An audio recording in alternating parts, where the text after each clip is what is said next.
Comience, señora. Ok, bueno, yo le voy a hablar sobre el diseño educativo como uno de los criterios para una evaluación en línea confiable. Dentro de estos criterios tenemos para el diseño educativo la alineación de la evaluación con objetivos, es decir, buscar que la evaluación sea acorde con los objetivos que queramos lograr alcanzar en este proceso.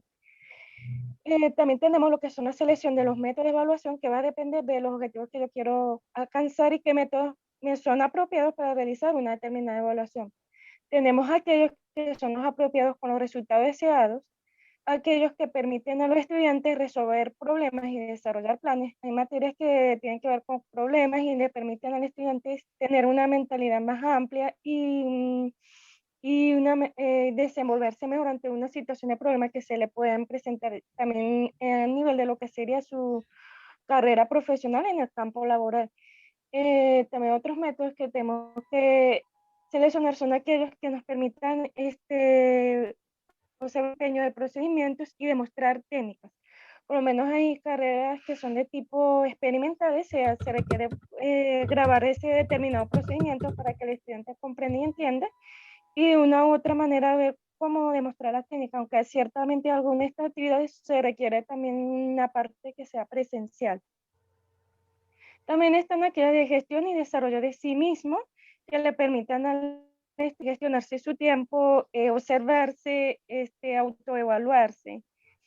A su vez, el acceso y gestión de información, que el estudiante tenga acceso a cierta información y gestionar su tiempo y de acuerdo a la información que se le ha dado. También la demostración de conocimiento y comprensión, es decir, en el proceso evolutivo yo busqué demostrar cuál es el conocimiento alcanzado por el estudiante, si en verdad ha aprendido, comprendido la materia o el tema que se le está enseñando. También tenemos aquellos relacionados a lo que es el diseño, creación y actuación, de acuerdo a las materias, y en cuanto a la comunicación. Otra cosa que debemos tener en cuenta es en cuanto al número de evaluación y extensión, que no sea muy frecuente para evitar que se sienta agobiado, y también en cuanto a la extensión del tiempo de las evaluaciones que nos permitan, obtener el resultado deseado. También en cuanto a la frecuencia, aquí lo que se recomienda es que de un tema a otro, dejar un tiempo que se alcance el objetivo y distribuirnos, ¿no? También debemos establecer los valores a las asignaciones, es decir, que al comienzo debería ser asignaciones de menos peso y que tener menos valor, que al final donde se requiere un mayor peso y una mayor asignación. También tenemos en cuanto a la practicidad de las evaluaciones, o sea, que sean prácticas alcanzables por los estudiantes. Esta evaluación tiene que ser válida y confiable, de manera que lo que se esté evaluando es lo que en verdad se alcanzó y lo que se obtuvo. Eso también todo lo que son las evaluaciones auténticas, que sean propios, sea de lo que se está, no sé, la persona. Y abiertas, que sean inclusive, que incluya todo tipo de grupo y no haya ninguna exclusión de ningún tipo de estudiante y que todos puedan participar de esta manera. Esto es en general en cuanto a lo que sería el diseño educativo. Bien. Ahora, Ahora sí. ok, Yelis. Ah, bien. Muy buenas tardes, compañeros, colegas. Es un gusto para mí conversar con ustedes acerca de los criterios para evaluar los contenidos en ambientes virtuales. Realmente son muchos los elementos que debemos tomar en cuenta a la hora de evaluar en un entorno virtual, pues se pone en juego no solamente los elementos que componen como tal la herramienta, el aula virtual, sino también otros elementos, otros aspectos que no vemos, porque el estudiante está detrás de un equipo, y entonces nosotros como docentes también debemos proyectarnos hacia eso que pudiera estar pasando del otro lado. Bien, dentro de esos elementos o criterios que debemos tomar en cuenta son los contenidos, que es la base fundamental, diría yo, de bueno, del programa, de la asignatura, porque contiene los aspectos teóricos, informativos, ya sean temas, como lo quisiéramos llamar, unidades, aspectos que van a desarrollar esa unidad curricular. Entonces, debemos tomar en cuenta varios criterios para poder evaluar esos contenidos, en tanto no estamos observando y viendo de forma presencial a ese estudiante que está allí.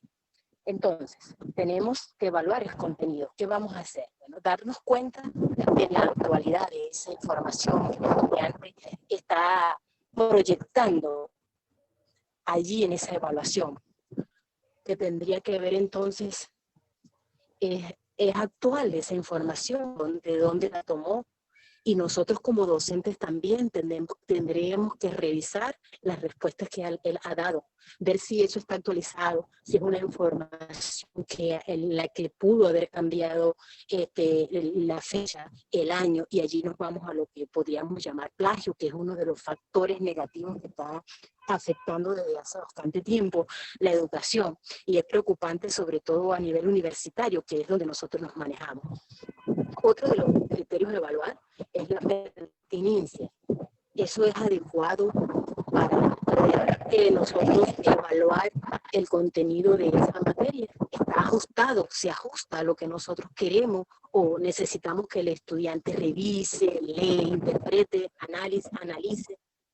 La precisión debe enfocarse en lo que se le pregunte, eso lo debemos evaluar, porque a veces el estudiante no tiene claro qué es lo que se le está preguntando, y entonces no da con lo que realmente debe hacer. Entonces, es importante también saber redactar los enunciados.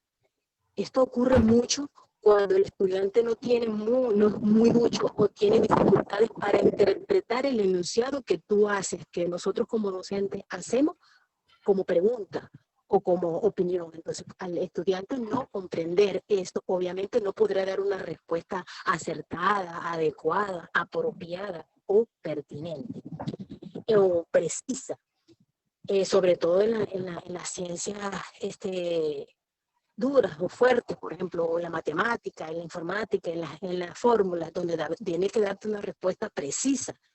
Un poco podríamos hacer las humanidades, o sea, aparte de hacer las ciencias sociales, las respuestas pueden ser más de opinión, darle una posibilidad y una oportunidad de que pueda agregar otros tipos de comentarios, siempre y cuando estén relacionados con el tema. Otra es verificar si la información que da el estudiante es real, es verídica, comprobada, porque estamos transmitiendo no solamente el estudiante que presente esa evaluación, sino hay un grupo de estudiantes que se hace eco de esa información, y si esa información no es verificada y todos la toman como algo cierto o verídico, entonces estaríamos cayendo en algunos problemas. Bien, la calidad de esa respuesta, la calidad del contenido, también debemos tomar en cuenta. Siempre eso va a estar guiado por nosotros, que somos los que debemos establecer esos criterios con anticipación. Otro de los criterios es la suficiencia. Es realmente la cantidad que se requiere o la información que el estudiante está dando es la que nosotros pedimos. Por eso hay que ser muy claro. Aunque a veces parezca un poco escolar, por ejemplo, en la parte humanística nosotros tendemos a decir, bueno, redacte 2 cuartillas, o por ejemplo, desarrolle su respuesta en 2 párrafos de 5 oraciones, o si vas a explicar o te están pidiendo una opinión, de esa opinión argumente su respuesta. Es decir, para que el estudiante pueda cumplir con esos criterios. Ahora, ¿cómo hacemos para evaluar esos criterios? Podemos utilizar como instrumento de evaluación una rúbrica, que es lo que actualmente se está usando bastante, aparte de otras, en los entornos virtuales, que son fáciles de elaborar. Hay muchos programas, muchas aplicaciones que te permiten elaborarla, donde tú, por un lado, vas a colocar los criterios a evaluar, y del otro lado vas a colocar la escala del 1 al 3, mínimo 3, del 1 al 3, o puede ser también aprobado, reconducido, reprobado, con varias alternativas que le permitan al estudiante ver su evaluación. Aparte de eso, también debe ser retroalimentada. Esa evaluación del contenido debe haber una retroalimentación en la que tú le expliques al estudiante por qué debe rehacer alguna de las preguntas o debe reconducirla o debe mejorarla o debe ampliarla. La retroalimentación es fundamental. Bueno, finalmente puedo decirles que nosotros como docentes tenemos la responsabilidad de dejar bien claro y bien específico esos criterios a nuestros estudiantes y compartirlos con ellos, socializarlos, de manera que si haya algún experimento, alguien que no esté de acuerdo, se pueda conversar, porque de eso se trata la educación a través de la colaboración y la cooperación, que es lo que se quiere con estos entornos virtuales. Muchas gracias. Si tienen alguna pregunta, pueden hacerla al final. Un punto muy importante es la evaluación del rendimiento.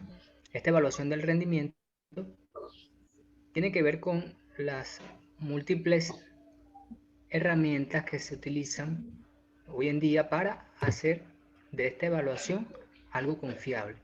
¿De qué estamos hablando? Bueno, de los cuestionarios, las tareas, que es una redacción escrita, las infografías. Esto tiene que estar de manera como pueda ver de una manera sencilla e intuitiva cómo utilizarlos. Dentro del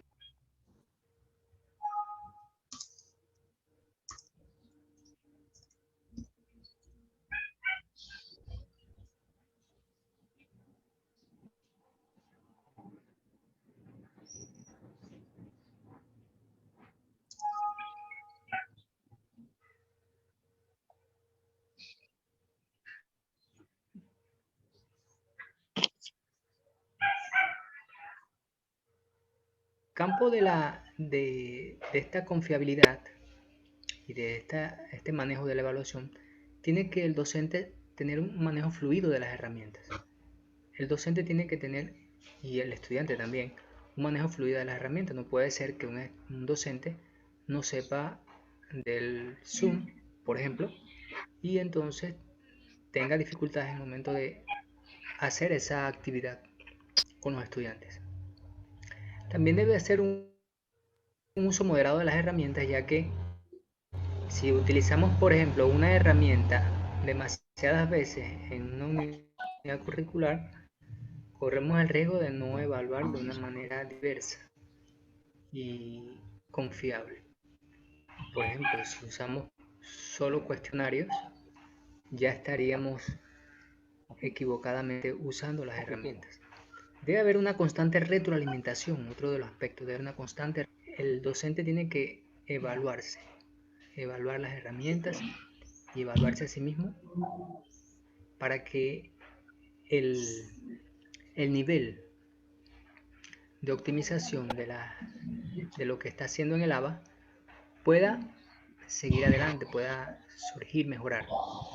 Presentar resultados de evaluaciones en tiempo definido. Este tipo de resultados debemos hacerlo de la manera más definida posible. En el caso de los cuestionarios, por ejemplo, podemos encontrar que el cuestionario te da, en el caso de Moodle, te va a dar el porcentaje o la puntuación que saca el estudiante de manera inmediata. Igualmente cuando hacemos por Telegram también, vemos también cómo hacemos el cuestionario y obtenemos una puntuación de manera inmediata. También las actividades tienen que tener unos parámetros bien definidos. ¿A qué me refiero con eso? Bueno, que nosotros debemos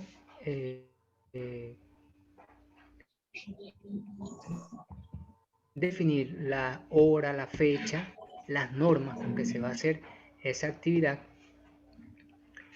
y esto tiene que estar enmarcado en una buena ortografía, tiene que tener una buena escritura para que el estudiante comprenda qué se le está pidiendo antes de iniciar la actividad. Bueno, este tipo de aspectos considero que es lo más importante cuando evaluamos el rendimiento del estudiante. Muchísimas gracias por su atención.